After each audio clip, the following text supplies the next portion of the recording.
The crystal goblet shattered against the marble floor like a gunshot in the hushed opulence of my penthouse. Red wine blooming across the Persian rug like spilled blood. Evelyn's hand trembled as she stared at me, her blue eyes wide with the kind of terror that comes from loving someone you shouldn't, while Clara's lips curled into a smile that cut deeper than any knife I'd ever wielded in my kitchen. "Alana," Evelyn whispered, her voice cracking like fine china under pressure. "I never meant for it to end like this, but God, I've waited my whole life to feel this alive.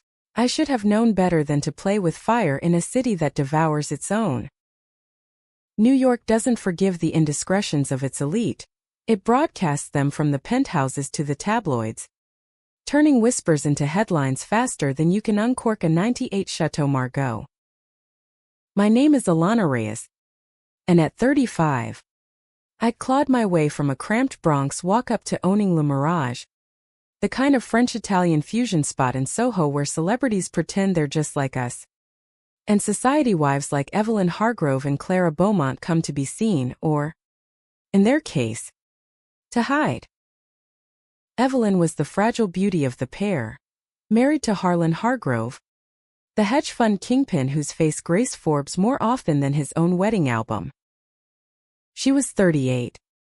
With that effortless wasp grace, blonde bob that never frizzed in the humidity, porcelain skin that spoke of trust funds and tennis lessons at the Hamptons.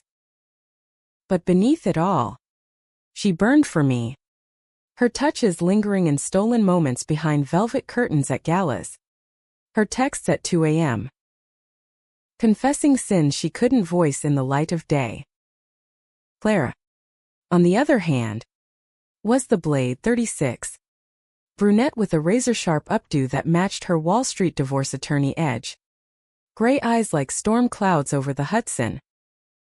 She'd been Evelyn's closest confidant since boarding school, the one who orchestrated their escapes to my restaurant's private chef's table, where we'd sip Sancerre and pretend the world outside didn't exist. I invited them to dinner that night not out of whimsy, but desperation, a Hail Mary to pull Evelyn out of her gilded cage. Harlan was growing suspicious, his late-night calls turning interrogative, and Evelyn had confessed over espresso martinis last week that she was done pretending. "Come to my place," I'd said, my voice steady despite the knot in my gut. "No staff. No interruptions. Just us. I'll cook the meal of your life, and we'll figure out how to make this real." Clara tagged along as the chaperone, the safe straight edge to our unraveling queer secret. Or so I thought. The elevator dinged at 7:45 p.m. sharp, disgorging them into my Tribeca loft like goddesses descending from Olympus. Evelyn in emerald silk that hugged her curves like a lover's regret. Clara in crimson that screamed power plays. The air smelled of sage and seared foie gras. My kitchen island a battlefield of copper pots and fresh herbs flown in from the Union Square Green Market that morning. I'd planned it meticulously. An amuse-bouche of truffle arancini to loosen tongues, followed by pan-roasted duck with cherry gastrique, a nod to Evelyn's favorite autumn harvest at their Connecticut estate.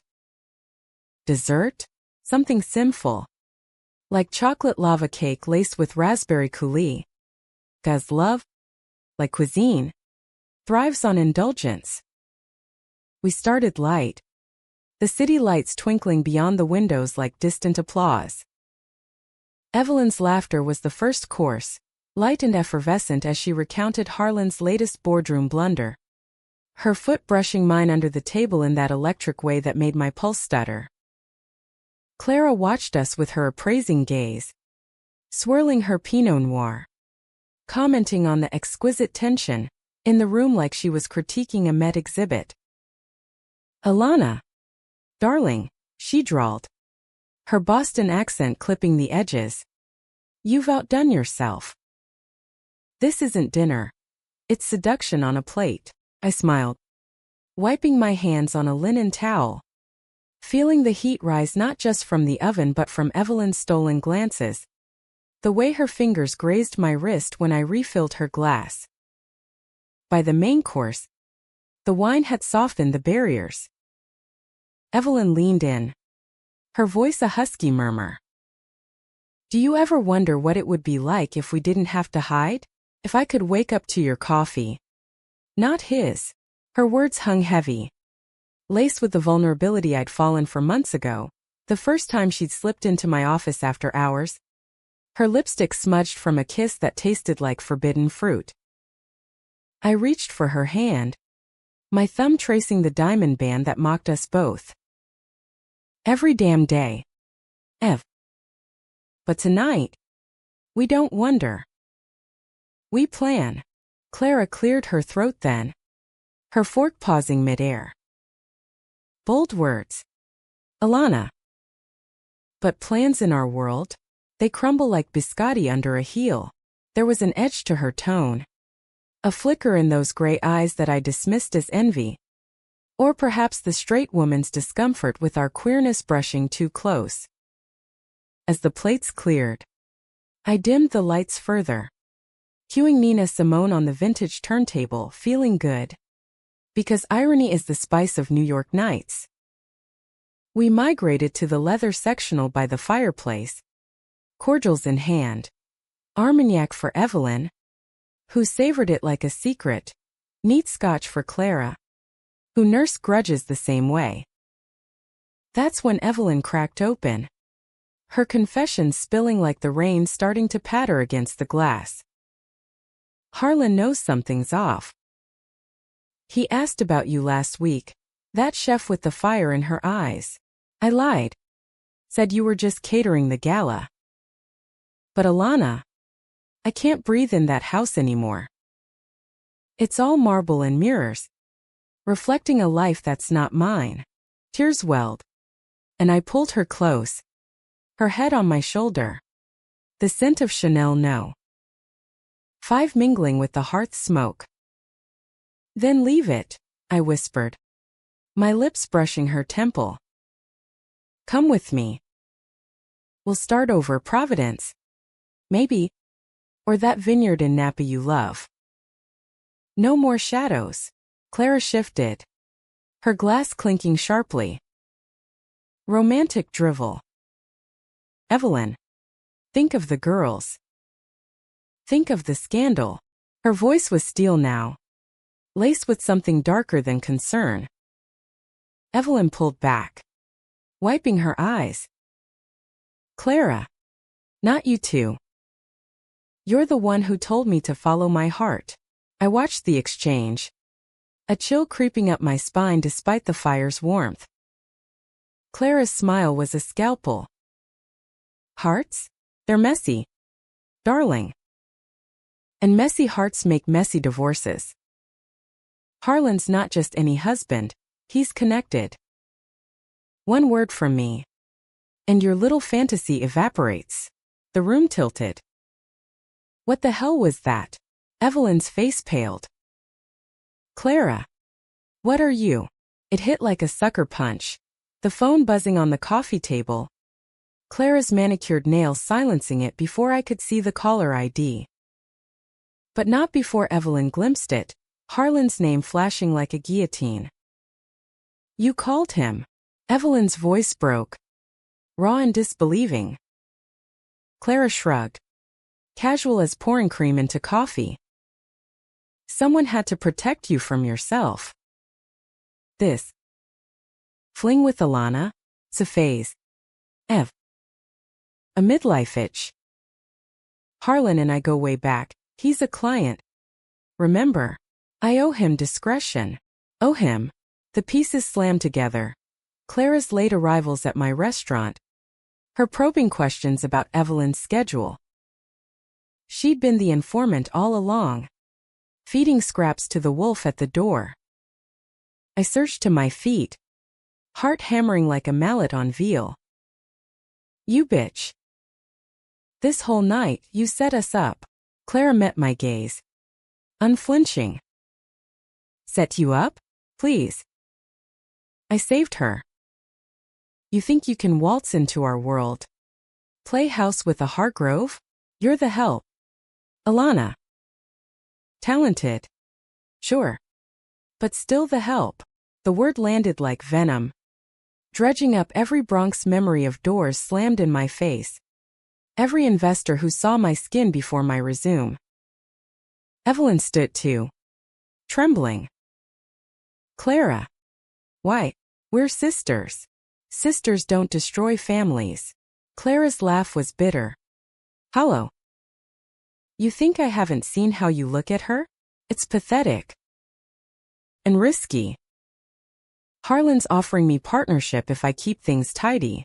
Partnership. Betrayal for a corner office. The rain lashed the windows now, thunder rumbling like the city's judgment. I grabbed the nearest thing, a heavy decanter, and hurled it, not at her, but at the wall behind, shards raining like confetti at a funeral. Get out. Both of you. But Evelyn didn't move. Her eyes locked on mine, pleading. Alana. I didn't know. The door buzzer screamed then. Insistent. Apocalyptic. Harlan.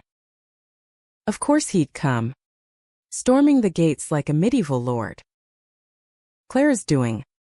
No doubt. Texting coordinates mid-confession. Evelyn's face crumpled. I have to go. The girls. She fled toward the elevator, but not before pressing a desperate kiss to my lips, tasting of salt and regret. I'll call you. I swear. Clara followed, pausing to hiss. This city's small. Chef. Watch your back. The doors slid shut, leaving me in the wreckage, wine stains like wounds. The Nina Simone crooning betrayal. I sank to the floor, the cool marble biting through my slacks, sobs racking me for the first time since my abuela's funeral. What had I done? Invited wolves to the feast, thinking love could rewrite the rules. By morning, the headlines would scream. Hargrove heiress in lesbian tryst, Bronx chef at center of scandal. Paparazzi swarmed Le Mirage by noon. My staff fielding calls from TMZ. My inbox a war zone of canceled reservations. Evelyn's texts came in fragments. Harlan's furious. Therapy. He says. For me. Then radio silence. Clara. She got her partnership. Announced in the post like a victory lap. Weeks blurred into a haze of rage and rosemary. Chopping onions until my eyes burned, pouring every ounce of hurt into pop-up dinners for the underground queer scene, where women like me gathered in basements to reclaim our stories. I saw Evelyn once more. At a charity auction in the Bowery, her arm linked with Harlan's, diamonds winking like lies. Our eyes met across the room, and in that instant, I saw it. The spark hadn't died. Just buried under ash. She mouthed I'm sorry, and I nodded, turning away before the tears could betray me. But New York? Dog. Chews you up. Spits you out remade. Harlan's empire cracked under unrelated scandals, insider trading whispers that Clara's discretion couldn't quash, and Evelyn filed for divorce 6 months later, citing irreconcilable differences. The papers ate it up. Society wife trades tucks for truth. She reached out then. A handwritten note on monogrammed stationery. The girls are with the nanny. Meet me at Le Mirage? No expectations. I burned it first, then regretted it. The flames mocking my cowardice. The reservation came at midnight. Scrawled in the book by a ghost hand. Table for two. Evelyn. 8 p.m. Tomorrow. My sous chef, Marco, raised an eyebrow over his espresso. You gonna do it, boss? After everything? I shrugged, tying my apron tighter. The fabric a shield against the what-ifs. What's life without a little chaos? But inside, I was a storm, winds of hope whipping against walls of doubt. Could we rebuild on ruins? Or was this just another course in a meal destined for indigestion? The next evening, Le Mirage hummed with its usual symphony, clinking silverware, murmurs of mergers and mistresses, the sizzle of scallops in browned butter from the pass. I'd closed the place for inventory, but really, it was for us. A private stage for whatever encore fate demanded. Evelyn arrived fashionably late, slipping through the side door in a trench coat that pooled like midnight at her feet, revealing a simple black dress that clung like memory. No makeup, no armor, just her, raw and reaching, 38 going on reborn. Alana, my name on her lips was a prayer, pulling me from the kitchen shadows. We embraced awkwardly at first, then fiercely, her body fitting against mine like the missing piece of an heirloom puzzle. I sold the Connecticut house, she said over oysters on the half-shell, her voice steady as the East River at low tide. The girls are thriving, private school in Brooklyn. Therapy for all of us. Harlan's civil buys his silence with alimony. I poured champagne, the bubbles rising like unspoken fears. And Clara, her laugh was sharp, a survivor's edge. Disbarred last month. Conflicts of interest, they called it. Turns out, Harlan wasn't the only secret she peddled. We talked through the antipasti, her unraveling the threads of her old life, me confessing how the scandal had oddly freed me. Reservations tripled after the buzz. Queer influencers flocked, turning Le Mirage into a haven for the hidden hearts of the city. You were right, she admitted, twirling linguini alla puttanesca like a lifeline. About starting over. I want that vineyard in Napa. With you. If you'll have me. My fork paused, heart thudding against my ribs. Have her? I dreamed of it in fevered nights. Her blonde hair splayed on my pillow. Our mornings tangled in sheets scented with coffee and possibility. But trust? That was the scar tissue. Tender and tight. The mains arrived, my signature osso buco. Braised lamb shank falling off the bone like surrender, and so did the ghosts. Midway through, Evelyn's phone lit up. A text from an unknown number. Tell her the truth, Ev. Or I will. She paled, shoving it away. It's nothing. Old client. But I knew that look, the same one she'd worn the night of the dinner, when betrayal first bloomed. Clara, she nodded, reluctant. She's persistent. Says she has proof, photos from that night. Voice memos. Blackmail. To get back at Harlan through me. Rage flared hot as the wood-fired oven. That snake. After everything, she still slithers. Evelyn's eyes glistened. I didn't tell you because I didn't want to drag you back in. But Alana, it's not just her. Harlan's fighting the divorce tooth and nail now, dragging my lifestyle into court. The girls could lose so much. The word lifestyle stung, reducing our love to a footnote in tabloid fodder. I stood, pacing the empty dining room, the city lights mocking us through the blinds. Then fight back. With me. No more hiding. Ev. We're not phases or flings, we're the goddamn main course. She rose too, closing the distance, her hands framing my face. I know. But what if it's too much? What if I break us again? That's when the climax crashed in, not with thunder, but a key turning in the lock. The front door creaked open, and there stood Clara, drenched from the drizzle, her updo limp, gray eyes wild with a mix of fury and fragility. Surprise. Ladies. Couldn't let you rewrite history without the author. In her hand, a USB drive glinted like a Judas kiss. Evelyn gasped, stepping back into me. How did you?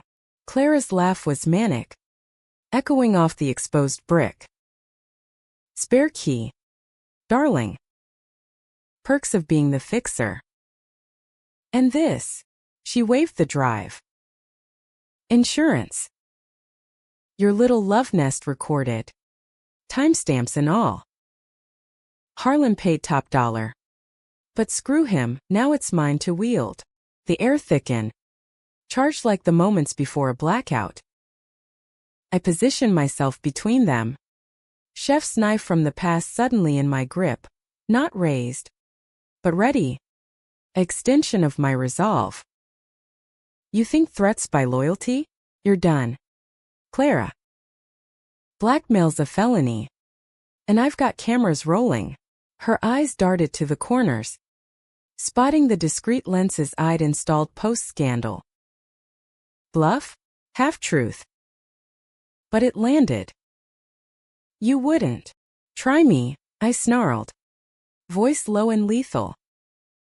You've poisoned enough wells. Evelyn found her spine then. Stepping forward. Voice steel-wrapped silk. Give it to me. Clara. We're done, you and me. This toxic sisterhood. You betrayed us for a title. But look at you. Alone in the rain. Chasing ghosts. Tears streaked Clara's mascara. Her poise cracking like cheap porcelain.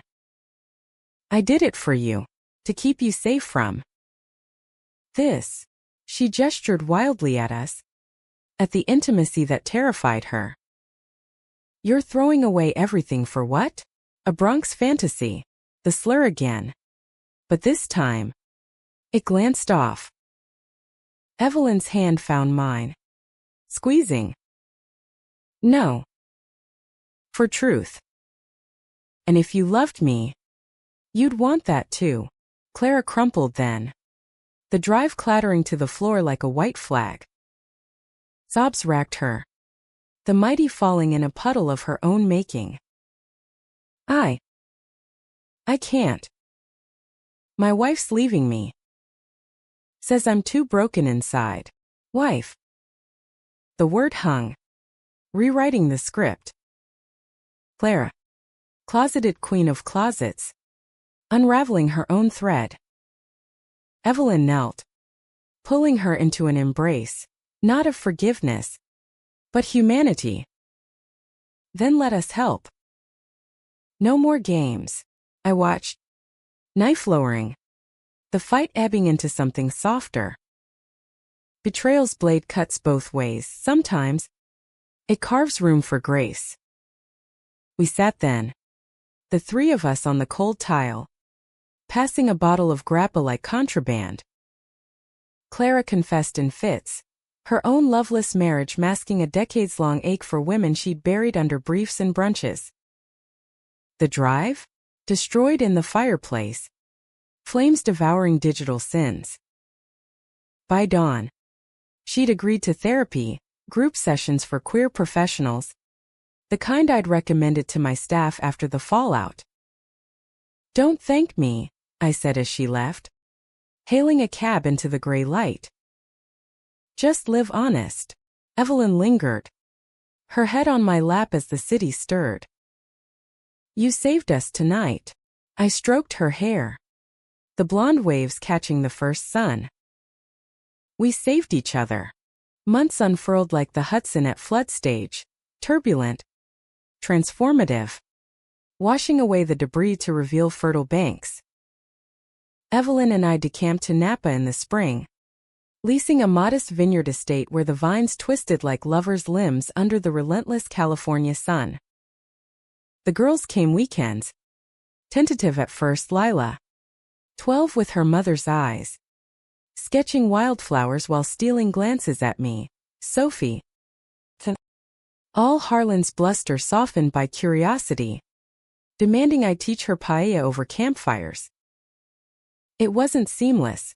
Custody battles lingered like fog in the valleys, Harlan's lawyers nitpicking every vineyard visit as influence. But we fought with ink. Not fists, affidavits of stability. Character witnesses from my Soho survivors. Clara. She vanished into reinvention. Surfacing in emails from a retreat in Big Sur. First time owning my name in a room full of women like us. Thank you for not letting me drown in my own lies. No redemption arc. Just a quiet pivot toward light. New York faded to a postcard memory. Le Mirage entrusted to Marco, who turned it into a non-profit kitchen training queer youth from the outer boroughs. Your legacy. Boss. He texted. Photo attached of beaming apprentices plating cocoa vin. Pride swelled. Mingled with the ache of roots severed, but growth demands pruning. Our first harvest was a sacrament. Cabernet grapes heavy as hearts. Crushed underfoot in the barn's earthy hush. Evelyn's laughter rang as juice stained our legs. Her sundress hiked scandalously high. No society polish left, just sun-kissed freckles and calluses from weeding rows. That night, under a canopy of stars sharper than Manhattans, we made love on a blanket spread amid the barrels. Her body a map I'd memorized in fragments now fully explored. I love you, she murmured against my neck. The words a vow etched in oak. Not despite the mess, but because of it. I held her closer. Tears pricking. Because love in America isn't fairy dust. It's the grit of reinvention. The romance of ruins rebuilt. Yet drama shadows even idols. Lila's school project unearthed the scandal. Classmates whispering that's the gay mom from the papers, triggering a tearful confrontation over paella one crisp October evening. Is it true? Mom, you cheated. Evelyn's face fractured. But she didn't flinch. No. Baby. I was lost. Searching for home. Alana. She's that home. The girls looked to me. And I knelt. Meeting their eyes. Your mom's brave. Like you too. Braver than headlines know. And if anyone's mean, you tell them stories win over gossip every time. Sophie hugged me fierce. Lila's sketchbook opening to a drawing. 3 figures amid vines. Hands linked. Humanistic triumph, not erasure of pain, but integration. By winter, the city beckoned back. Not as conqueror but chorus.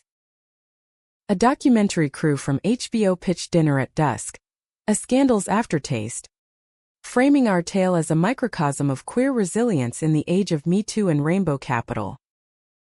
We demurred at first, privacy a hard-won vintage, but Evelyn saw the power. Let them talk.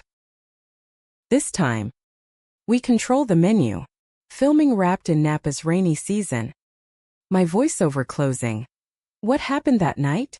Betrayal broke us open. But from the shards, we feasted. The premiere in Tribeca was electric. Flashes popping like fireworks. Old patrons nodding respect. Even Harlan in the wings. Cordial with a stiff handshake. You make her happy. That's enough. Clara tended to. Transformed. Short crop haircut. Arm linked with a soft-spoken therapist named Jordan. Full circle. She toasted over post-screening champagne. Her gray eyes clear. The reviews poured in. A love letter to the betrayed heart. Served with American grit. Box office buzz. TED Talk invites. A cookbook deal blending recipes with reckonings. Now, as snow dusts the Sierras visible from our porch, Evelyn and I sip mulled wine. The girls asleep upstairs after Hanukkah lights and tamales. 35 feels ancient. Wise Alana Reyes. No longer just the chef, but the woman who dared invite wolves and emerged with a pack of her own. Romance. It's the quiet mornings. Her hand in mine over coffee. The way she hums Nina Simone while folding laundry. Drama lingers in memory's aftertaste. But we've learned. Conflict forges. Betrayal teaches. And love, true humanistic love, endures not despite the storm, but through it. The city still talks. Of course. Whispers of that fateful dinner echo in society columns. A legend etched in urban lore. But we listen less. Live more, tending vines that bear fruit sweeter for the scars. And if another invitation comes, we'll answer. Knives sharpen. Hearts wide. After all, in America, every ending's just the hook for the next course.